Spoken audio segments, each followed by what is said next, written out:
Morning and welcome to Roxley on the Road, where we go to shows and show what we're up to during the year. So first show is here, which is Erith, and there's lots of great layouts here and lots of trade. In these videos we're going to be showing you some of the behind the scenes of when we come to these shows as a trader, and also show you some of the amazing layouts that we get to see every time we come to a show. The Erith Model Railway Society has been around since 1962, and every year their exhibition is one we always look forward to. A couple of years ago the show moved to Abbey Wood School, and it's a great new home for it. We've been trading at the Erith exhibition for many years now, and honestly it's always a pleasure to be back. There are some brilliant layouts on display here, including some of our absolute favourites, and the atmosphere here is just as good as ever. So for most of the shows we go to, we like to bring a range of different scales. So we will bring a mixture of 00, of course. Obviously got rolling stocks, we've got wagons, coaches, locos, steam and diesel, different manufacturers. Then we've got 009, which is kind of next down from 00. Same scale, but runs on narrow tracks. So we have a small section of that, but that's expanding. It's really exciting to see. We've got TT, which is a new boy. Few years old now, but that's expanding quite fast. And then we've got our N-gauge down the bottom, which we do quite a lot of N-gauge models. So here we've got quite a lot of rolling stock and there's a good few locos there. And then we always bring a bit of scenery. So we've got Metcalf on the end. Brilliant car kits, all mostly created in the UK, which we love, always too popular. And we usually bring a few different bits of scenery as well, but it depends on the size we have on the stands and who else around has what kind of stuff for trade. So we try and balance it based on what we're doing. But variety is always key, so we cover lots of different bases and people can look at all sorts of things. 10 o'clock arrives and the doors open, and before we knew it our stand was quite busy with a steady stream of visitors, all keen to see what new items we had brought. We were so busy that it ended up being late afternoon before I could go around and have a look at some of the layouts.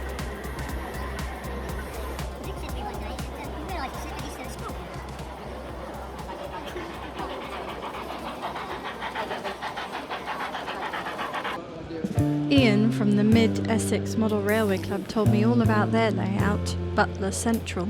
Okay, no, it's just a fictitious layout based in the Northampton area. Yeah. It's a layout that was donated to the club many years ago by a family called the Butlers, hence the name Butler Central.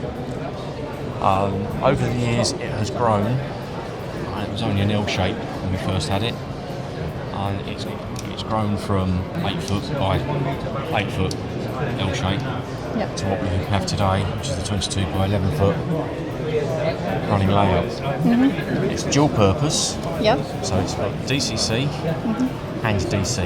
Okay. So it's analogue DC. So you can run quite a lot on it then? Run a lot on it, yeah. We can run up to 6 trains on the DCC circuit and 2 trains on the DC. We've got the filler yards and brake goods yard. A lot of work is still being done to get it finalised. There's still lots of work to do on it, but it is out on an exhibition circuit as a work in progress. We have a club member who lives in Norfolk. He does all the little trees. He did all the allotment for us. And over there, on the other corner, we've got the little town scene, little village scene, little Butler. We did the war memorial. Which, if you look at it, it's actually got a little Butler in flowers. Oh, that's nice detail. A lot of the buildings on here are scratch built. Ignore that lot there. They're all a lot of those cardboard. The ones over the corner, the newer looking ones, are a resin block, which we've done for an architect's design board, which is based on a little village on the Medway. So we're depicting every area. It's a layout that's running. A lot of the wiring is very difficult to do. So you can tell the control panels have all been kit and hand built, scratch built. Fault finding is a problem, as the wiring underneath is like a security junction. So as we go through, we're tidying it all up. to get it working so we can fault find. How long did it take you to set up? It takes about 2 hours to set up. That's not bad for the size layout. No. Can you tell me a bit about your club? This is a railway club. We were based at Ingatstone to start with. We outgrew the clubhouse. We then moved into a very nice building on a farm. We had a larger room. And we've grown to now to 3 rooms in the barn. The farmers were very kind. He's built the extensions for us. We've got 1 room as a storeroom, 1 room as the modelling room, and 1 room as the layout room. Nice. So we can only put 1 layout up at a time in the main room. So when this goes back, this will be going back into the corner. Another layout will come out and go up in the room. We will work it like that, so we can put 1 big layout up in 1 room and use the other room to work on different boards for different layouts. Nice. And we have our own show, which is that's September.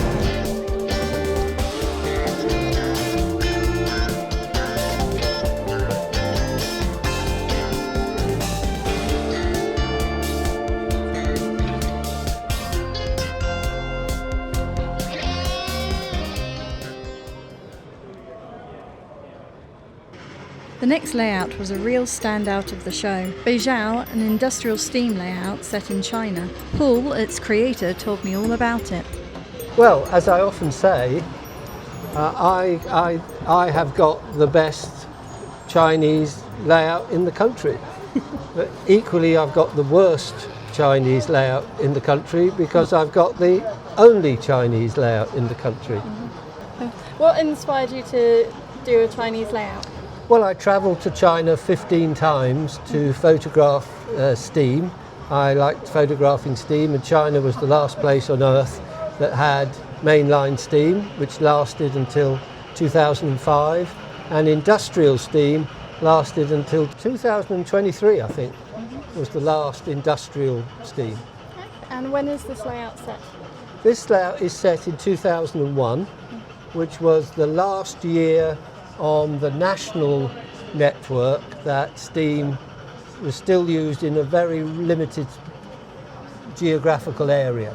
So this layout is set a few months before mainline steam ended. What made you decide to do kind of industrial China and that side of it? In the latter years, it was only industrial steam to be photographed, and we have tried to replicate some of that with some unique moves, the banking moves. I don't think any other layout in the country of any description has banking trains, and that's something we've done. And this year, as a new feature, we've introduced smoking locos on that feature, and it seems to be very popular with the public. Yeah, they certainly do look incredible. Do you have a particular favourite part of the layout? There are lots of little cameos. I've had a lot of my colleagues and my friends have been 3D printed and are on the layout. My wife's on the layout. Some of my operating teams. I can point them out to you if you like. Yes, please. So this is me right here. I'm looking at my watch and I'm wondering where my colleagues have gone because we need to drive off. This is my wife. This is a friend of mine, Ruth. That's one of my operating team, Gordon.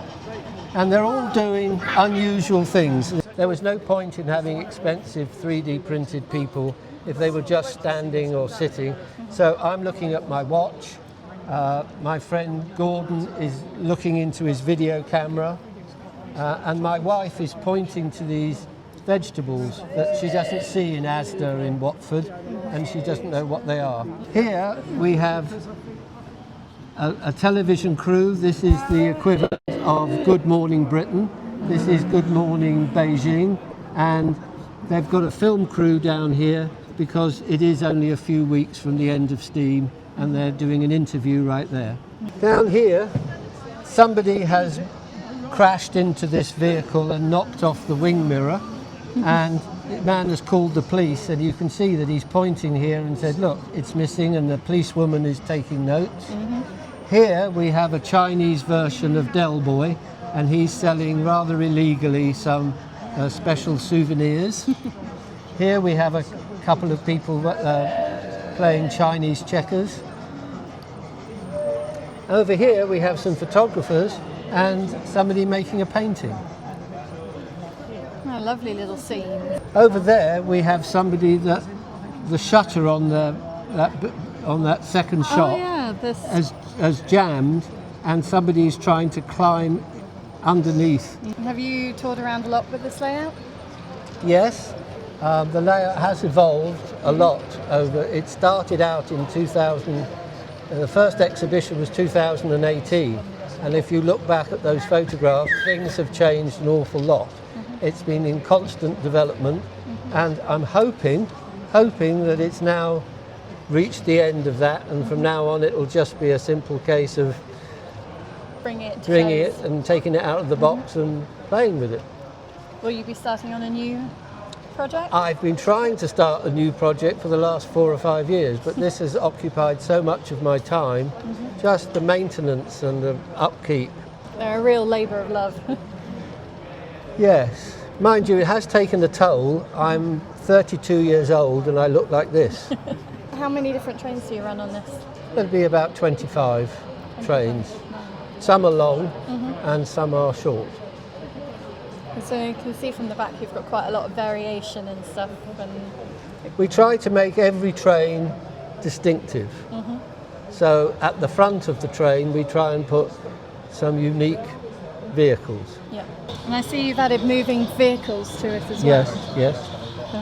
We're out to entertain people, and we probably get a better feedback from the general public than perhaps some serious enthusiasts. But the general public don't care. They just want to see action and they want to see interesting things. They don't care if it's Chinese or anything. Well, it's a lovely way to see something that, I mean, we will never see because it's gone. It's gone, absolutely. So, you know, you've done a wonderful job in kind of encapsulating it, and just the light and like the colour of the background giving that kind of... Well, I didn't do that. Initially, if you'd look back at these photos from 2018, that was purely dark grey. It was purely dark grey. I asked an unusual question. I asked people at exhibitions, what don't you like? I said, don't tell me what you do like, tell me what you don't like. And 2 or 3 people said the back scene, it's dull, it's boring, it's whatever. So one of my team painted this, and it's inspired by this photograph here, Okay. which is at dawn. And so that's what he's tried to replicate. We're going to get a train that's coming down this way, and when it gets to about there, I get out of the taxi. So I'll get out of the car to take a photo. I've got a camera in my hand, so I take a photo. The barriers will be down and the car will come to here and stop.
I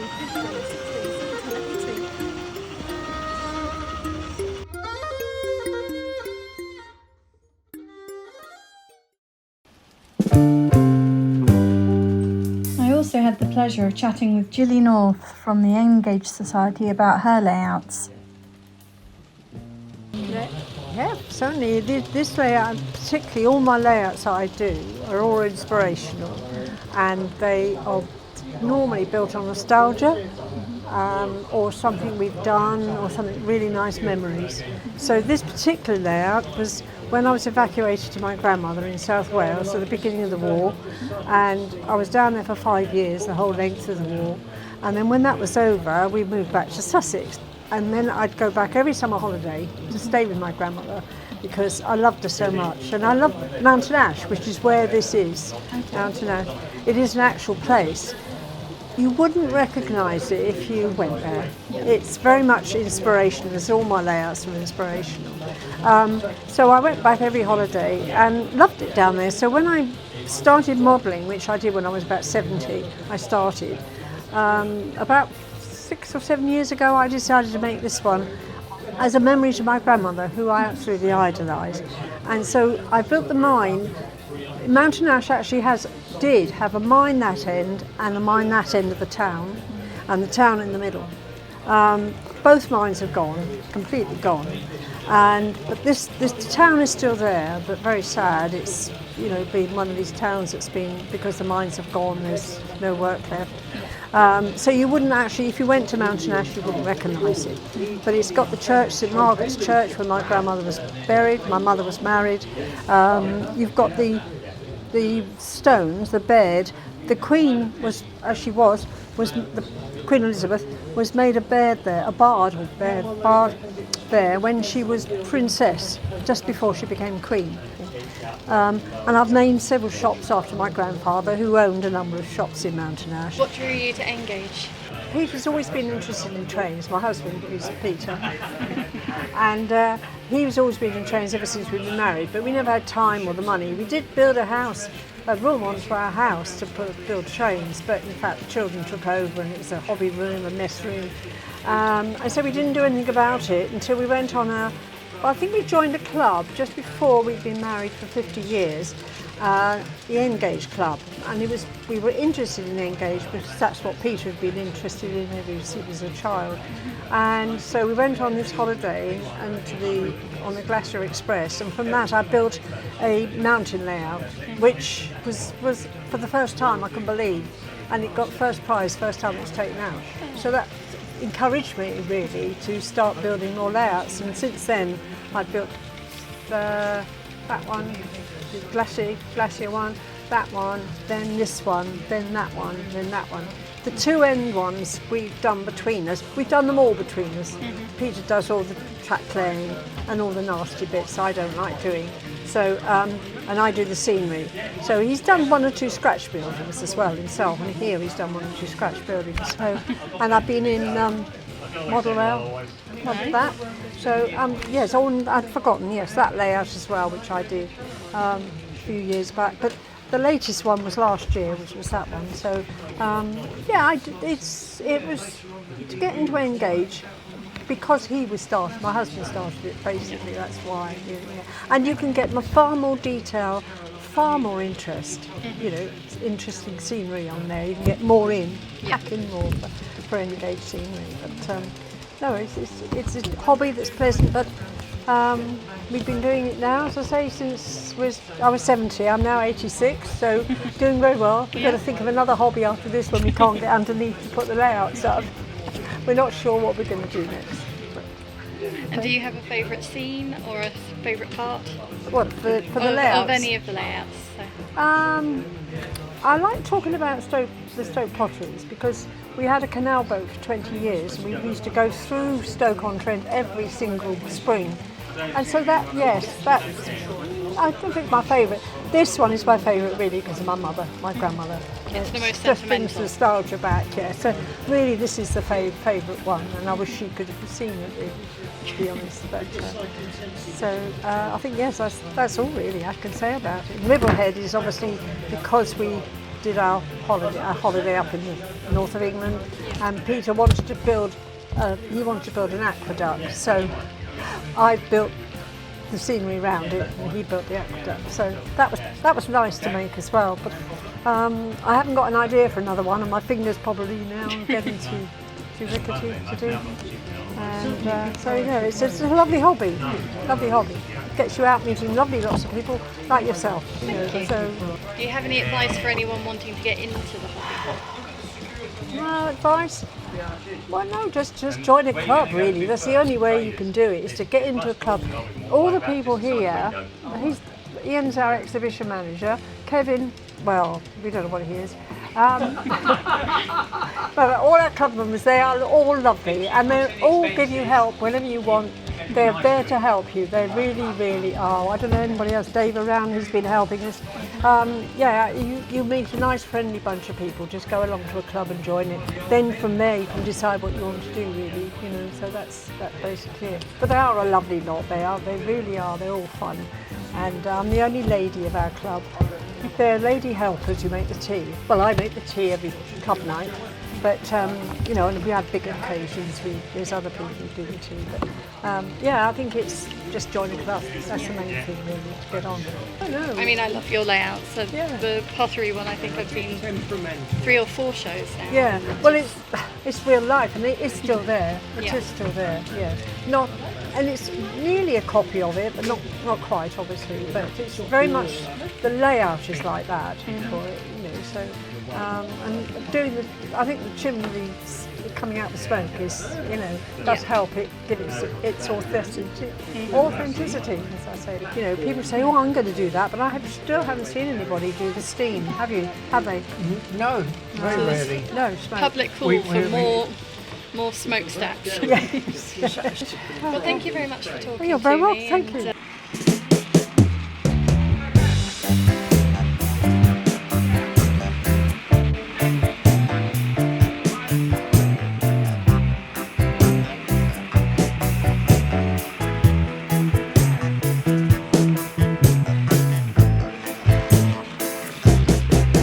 I was especially excited to chat with our fellow trader, the Bunter's Yard. So if you could just introduce the Bunter's Yard and what you guys do and what you sell and everything. Well, we're a relatively new company, about 5 years old now.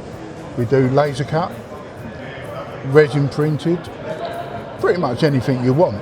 You ask us, can you make X, Y, Z? We'll look at it and we'll have a good go. If it can be done, we'll do it. We do anything you want in 00, we do N.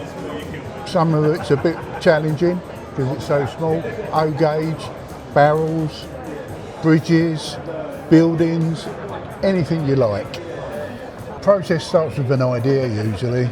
It can be a conversation, like a lot of our buildings have been just a conversation. We'll find a prototype photograph, or you as a customer will send in a prototype photograph, say, I'd like this. We'll look at it, it'll be designed, it'll be proofed, printed or laser cut. It can be weeks and weeks and weeks of different models, effectively. They all end up in the dustbin. Once we're happy, we'll print one, we'll paint one, we'll photograph it, it'll go on our website, on our socials. For example, our new barn that we've done with the broken roof, that's literally been done in a week and it looks absolutely fantastic. Is there any particular products you'd like to showcase? Is there any particular product we'd like to do? Now, that's a good question, isn't it? Every day there's a new product. Every day is somebody wants something new every day.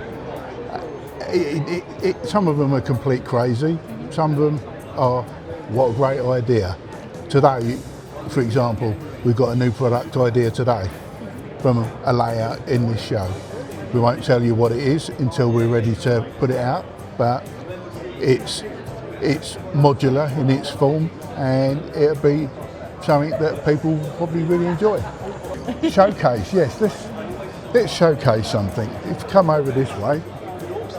So this is the building I was just mentioning. So as you can see, this is made out of resin. It's a polymer, basically. It's printed upside down. For some people that don't understand the process of resin printing, it has to be cured. It does take a few hours to do, but it is 100% faithful to the picture. And that's what it would look like on your layout if you had it painted by us. So as you can see, it is very convincing. We can do absolutely anything. There's nothing we cannot do. We're not frightened of the technology. We have numerous printers, numerous lasers. We just do anything. Absolutely anything. There's nothing we cannot do. So with buildings, does that come from like photographs of This buildings? was actually from a photograph, but that's the actual original.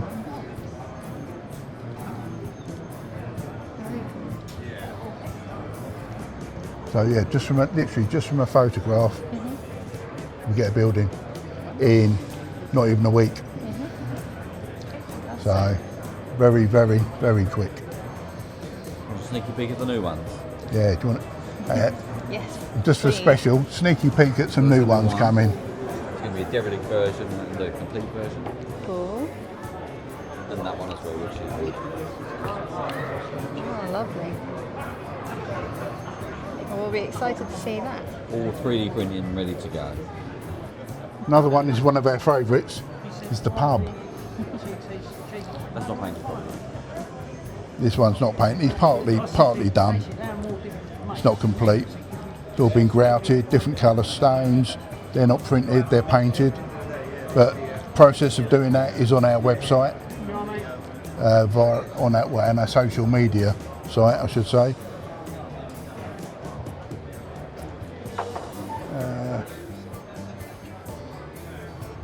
Another one is one of our other barns. You can see it's got one of our flickering incinerators,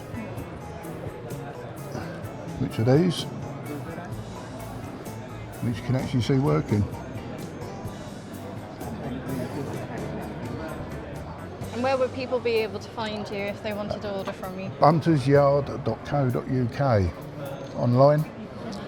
You can get there via various methods. Instagram will give you a link to it. YouTube gives you a link to it. There's a lot of videos on YouTube on how to assemble our products, all done by our proprietor Dave. We'll be at Ali Pally, we'll be at the NEC twice, I believe. Shoeburyness show as well, and Chatham. Anywhere else? Getz, we were talking about, weren't we? Maybe Getz. If you're watching, check out Bunter's Yard. Thank you.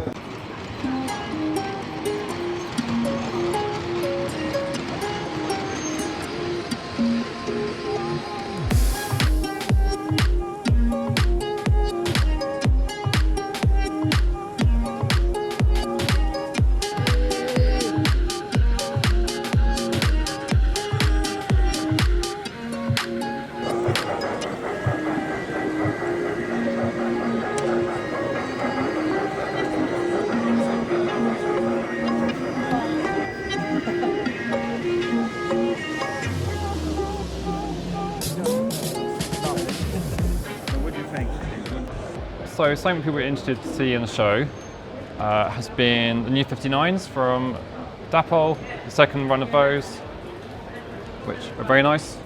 We've got a Gauge Master one here in GBRF livery, always very popular. They've been going quite well. We've got the new 33s from Helgen, also very popular, brand new model. We've got the Class 66 Mercure scale, run 2.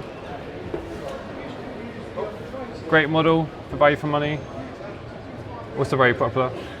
We've got lots of those. We have the Tavern cars, or the set from Hornby, which was the pub on wheels.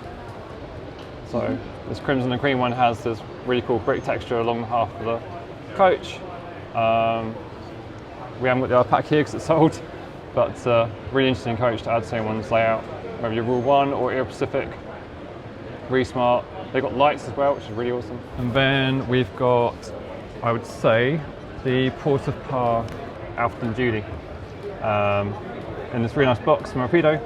These are super small locos, about yay big.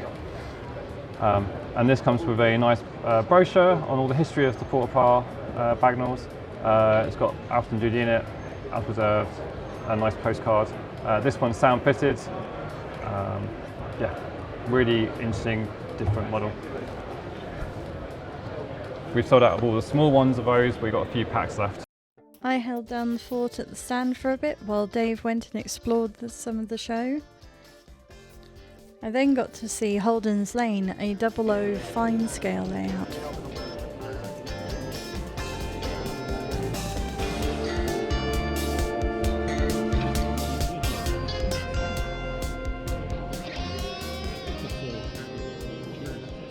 So originally it belonged to Worthing Model Railway Club and I bought it off them.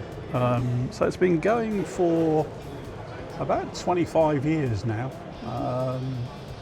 It's what we call a 00 fine scale layout. So all of the track is actually handmade. So it's not, most people purchase it from a supplier. But this was all literally made by hand, and that's why we call it fine scale. It's more accurate in terms of real life. So I took it on about 3 years ago, and we've been running exhibitions ever since. So this is my 14th exhibition, but it did 20 or 30 before that around the southeast. So, but the thing about these layouts is that they change, so it's never finished. So you start off. It started off life as a Midland region layout, and now it's not any region. It's sort of morphed into what's in your head, which can be quite odd, to say the least. So you'll find odd things around the layout, such as, I mean, we own our own Dalek that actually does drive one of the trains occasionally. And of course, if you've got a Dalek, you need Doctor Who, and Doctor Who needs a TARDIS, so we have a TARDIS on the layout. So my fetish is scenic elements, dioramas, so I'm always adding things to the layout. So you find, we added a picnic set today, so we've got some picnickers there, and we added a dog walker this morning, and the dogs just behaved very badly. So you'll find lots of little things dotted around the layout, mainly for the kids to, a little bit of interest. And we're not what you would call rivet counters. So there's a class of model railway enthusiast who must be correct. Well, we're not one of those, because we have Southern region and we have Great Western, and somewhere along the line we've got Era 1, which was the 1840s. So we will run anything that takes our fancy. So there's a mishmash, and we even run dinosaurs occasionally. So we've got a dinosaur somewhere, but it's just, and that's, to me, it's for the kids, to give them an element of interest. So you've got the kids are the next generation of modelers. So you've got to get the kids interested early, and making silly things like dinosaurs in trains and Daleks driving engines is something for the kids to see. Do I have a particular favourite part of the layout? Yeah, probably the lumberjacks knocking the tree to pieces. We added that, I think, the end of last year. But it's just one of those. It's an eclectic mix of all sorts of layouts. And we've even got, probably before your time, but we've even got a Fred Dibner, who used to be a steeplejack in the 1980s, 1990s, and he used to climb chimneys and knock them down brick by brick. He didn't blow them up. So he's down on the chimney at the far end, Health and safety wasn't his primary concern. So, but little things like that, you know, are what I like on a layout. That's very cool. I do like all the little scenes. We like it. When it works. Sometimes it doesn't work, but you just, you know, you learn to live with that. You know, that's the thing about model railways, is that sometimes they don't work, or sometimes they do just derail or, you know, go the wrong way. But I like the fact that they're an ever-evolving project. it is one of the. I mean, today I bought an incinerator, so it's an old-fashioned. Throw your lumps of wood in a drum, set fire to it. So that lights up and glows. So that'll be on the layout tomorrow somewhere. So hopefully. But yeah, it's all you're always adding little things. You know, just it's not only for the audience's interest; it's for our interest as well. So you know, because we forget where things are and you know add things that we don't want. It's a good little layout.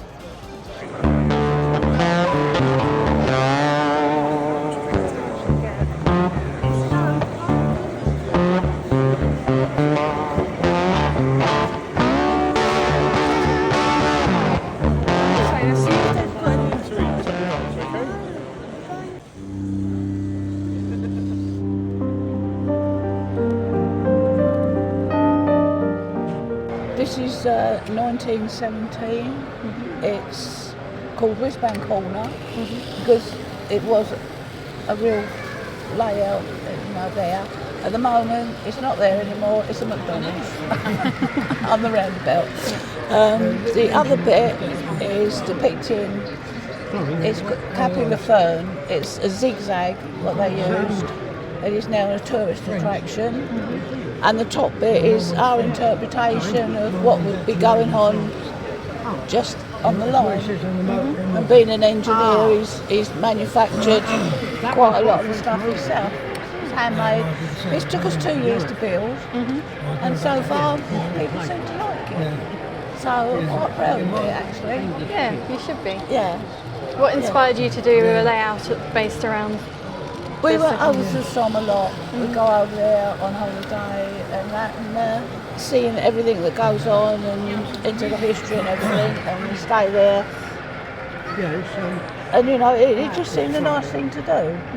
So, yeah. No, everyone does green. Yeah. And just a flat green. So we thought we'd try something a little bit different. When we first done it, it didn't have any sort of sparkle or anything on it. And as I said, it looked a bit flat. And I mean, it did get cold there, and it was a little bit frosty. And so that's just a little bit of a light frosting, just to, you know, bring the colour down a bit. So. Well, it adds in some ways to the kind of harshness of it. Yeah. You know. Yeah. Yeah, so, which I think is quite nice, because when you see usually winter layouts, they're all snow too snow, aren't they? Yeah. But that's just a little sprinkling, just a little bit of a glitter in it. Just to, I mean, they did go through it, so you know, I was quite proud of. People seem to like it, and the kids love it. You know, when the little train comes out of the tunnel. Yeah. And then he brings it round, and then he quickly changes the points. They're standing there watching, and then the train comes out of that one. And, you know, it's yeah. So yeah. And what drew you to do it in Engage? Space. Space. It just fits in. We've got a Passat, VW Passat estate car, so it just fits straight into the back of that. Nice. It uses my mobility scooter to take it into the car. And it just fits in there and in the bedroom nicely, and it's just, it doesn't need to be any bigger. Because what it's more a diorama. The trains are an added attraction, rather than a train set. It's a diorama. Yeah. And have you guys both always been into modelling, or? Yeah, we didn't have a television for 10 years. No, we've done models. It's got a shed, 11 by 16, an American layout in it, and it's 3 stories. In my front room, I've got a television. You come to see me, you talk to me. Yeah. I've got 3 cabinets full of Coca-Cola stuff. Some of it goes back to 1940s. And I've got my trains. I've got my own trains. So, yeah. Yeah, we shouldn't do things together. We're strange. Would you have any advice for someone who was potentially looking to start modelling? Look at what you want to do. Don't go straight, oh, I'll do that. Look round. We went over to France 3 or 4 times looking at, we went on the railway and just, don't. Sometimes you say, oh yeah, I'll do a big layout like that, but then you can't use that indoors. This one's up in the bedroom, you can go up there and we can, if we see anything, let's just, I don't want to extend it, I don't want to add any more, but just take your time. People come and look and say, oh yeah, I'd love to do that, I'll do this. No, take your time. And then, Do you have a particular favourite bit or scene of the layout? No, I'm afraid I love it all. You love it all? Yeah. I suppose up the top here, because you've got the American soldiers, he's wounded. You've got the crash plane, you've got the German pilot in there with all, and that. Yes. Just bits of it, so. And how long did it take? 2 years. 2 years. Yeah, that's what I mean, you don't rush it. Yeah. You do a little bit and you think, oh no, that's not quite right. Well, look round and, we look round for the buildings and things like that and, vehicles. So, I didn't want it too crowded. I mean, there's troops on here, but just enough to, you've got the up and down, that's continual and the other one's continual. You've always got something moving. Like some of them, they don't have something moving, or they stand there talking and that's just moving. Whereas that, you have got something to look at all the time. And I love all the little flickering fire effects that you've got. Yeah. Over the layout. Again, it brings that extra bit of life into. Yeah, it does. Yeah, it brings it to life. Yeah.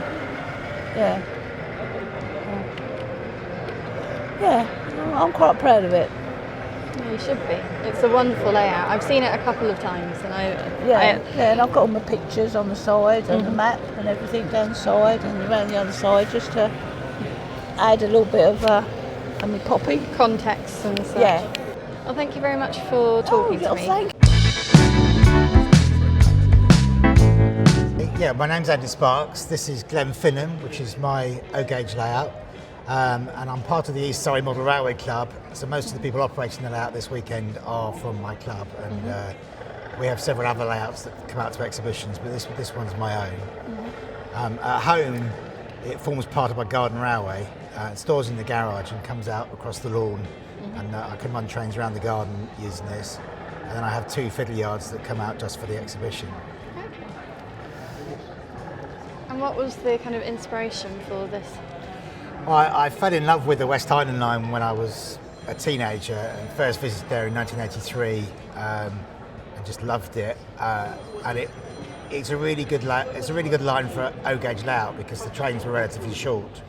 On the Fort William to Mallaig stretch, which is where I model, it was limited to 6 coaches because of the run-round facilities at Mallaig. I can only run 4 on the exhibition layout, but I can run 6 around the garden. That's quite enough for an O-gauge layout, because otherwise you end up with a complete monster. This one's big enough at 41 foot, but it could be a lot worse if I was trying to run 10 coach trains. But I love the scenery, I love Scotland, I love Class 37s, and Class 37s were ruling the line when I first visited in the 1980s. So that was the inspiration, really. Okay. And what drew you to do O-gauge?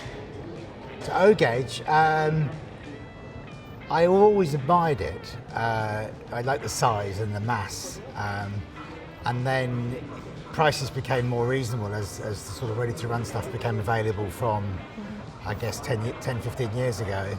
And I just bought a loco on the spur of a moment just before lockdown, and then I had time in lockdown and started building kits, and loved them. And I particularly love the fact that you can get a really good sized speaker in the low-case, so you get a more realistic sound, get a nice deep bassy sound. So that makes a big difference, I think. Whereas in OO with speakers, it still can sound a bit tinny at times. Until lockdown, I was modelling in 00, and I still have a 00 layout, but it hardly gets used these days. So the O gauges know what I do. And did you always plan for it to be this size, or has it grown? Initially, it was planned as the garden railway, and it was a later decision to take it out to exhibitions. So in the garden, space is less of a constraint. Yeah. But it's a prototypical model of Glenfinnan Station. So that in terms of size, between the two signals on the outer ends of the layout, it's more or less to scale. Beyond that, I've had to compress it quite significantly. So the bridge at the far end would be about 10 metres away in real life, and the cutting at the other end would be 2 or 3 metres further away. But the rest of it's to scale. So yes, I planned it to be this size really. At home, I have a little model of the Glenfinnan, or a shortened version of the Glenfinnan viaduct running through a flower bed, but it's not practical to bring that out to exhibitions. And can you tell me a bit about your club? So the club is based in Burston in Surrey. We mainly do 00 and O gauge. We have 2 exhibition layouts, a 00 layout called Oakbourne, which has been to this exhibition, and an O gauge layout called Smithfield, which has been to this exhibition. They're both, Oakbourne is a through station, but an end-to-end layout with a fiddle yard at each end. Smithfield's a terminus station. Smithfield's really based on sort of inner London terminus station, set in around the time of the grouping, so with pre-grouping and big 4 livery trains. We also, as a club, we also have a fixed layout. We're lucky to have club rooms which are permanently ours. So we have a fixed layout, a 00 layout, which is set up, and we can use that, on a club night just to running trains when we don't want to put one of the exhibition layouts up. We have about 15 members, and we meet twice a week on Mondays and Thursdays.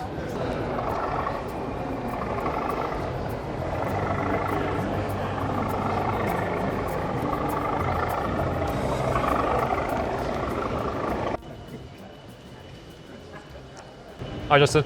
Hi. This is our friends Sovereign Scale Models. They do lots of second hands, based down the south. So Justin, who's part of them.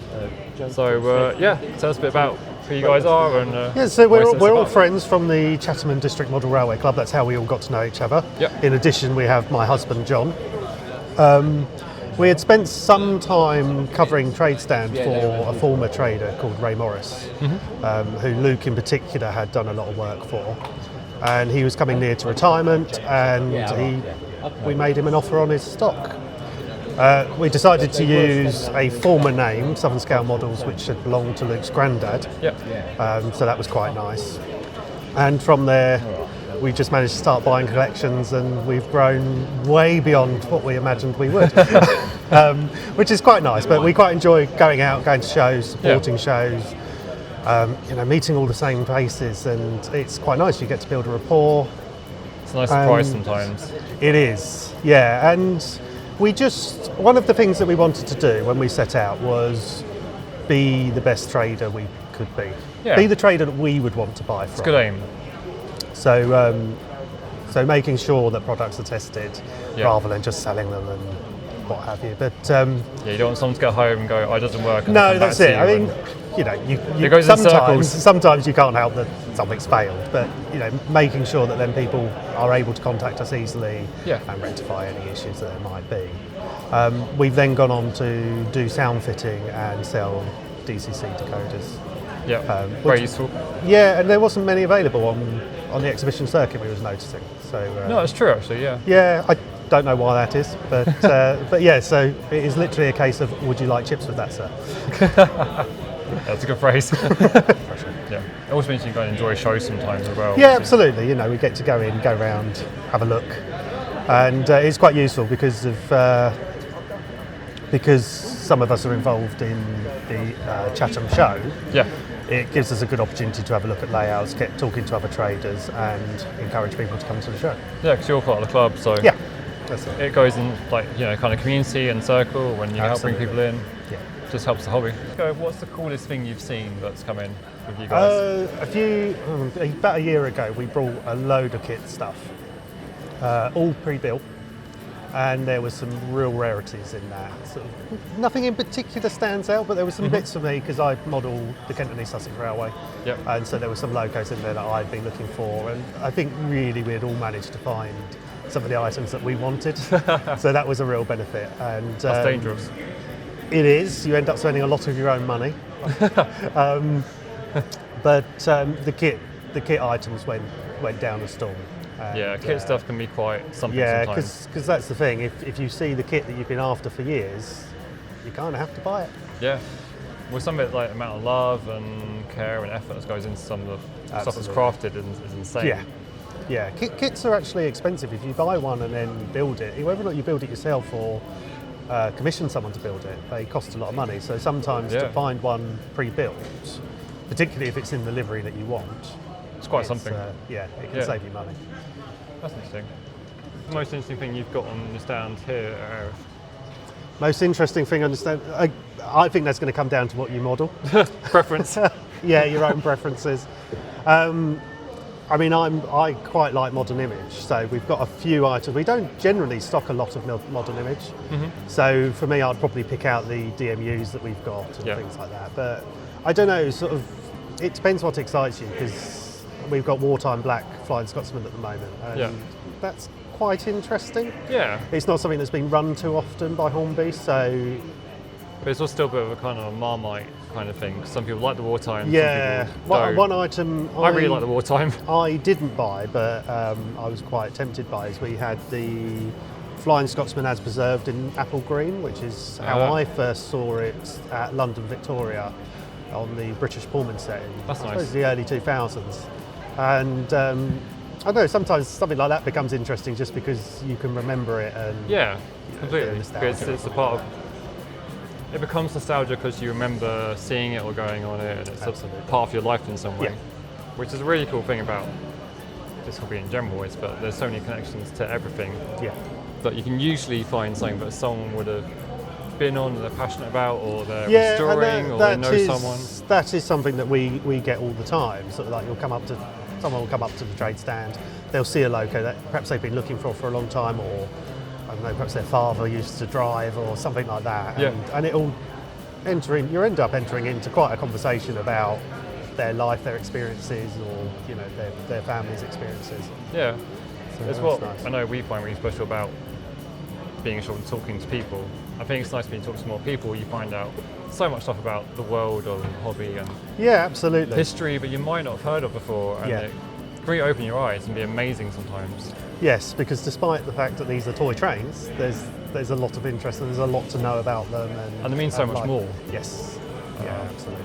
But they have so many links to things, and absolutely. You're creating your own little universe with them and memories and whatnot. Yeah, completely. Cool.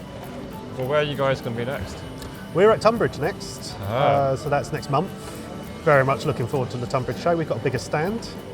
Nice. That's one of our favourite shows. Cool. Well, if anyone's going to that show, go and check them out. And, absolutely. Awesome. Well, thanks, Justin. Thank you very much. Before we know it, the show comes to a close, and it's time to pack up. It's been a busy weekend, and although we didn't get a chance to see all of the layouts at the show, we loved the ones we did find time to go and have a look at.